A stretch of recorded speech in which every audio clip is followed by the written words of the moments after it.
ላልተማረ ሰው ግን ቀኑን ጨለማው ተማር ልጄ ወጥን ዘመድ የለኝ ካብት የለኝም ከእጄ ስማኝ ልጄ ልፀሐይ ነው ላልተማረ ሰው ግን ቀኑን ጨለማ ነው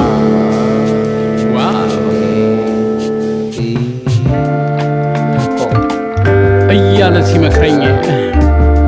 እየተማረረ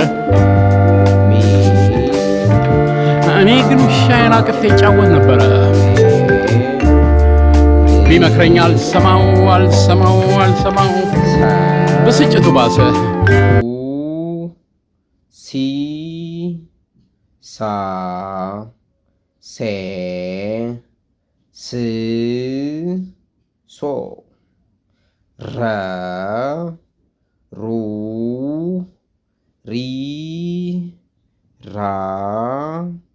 ሬ ር ሮ መማር ለምትፈልጉ በፕላስ 251 923 11 71 67 ይደውሉልን።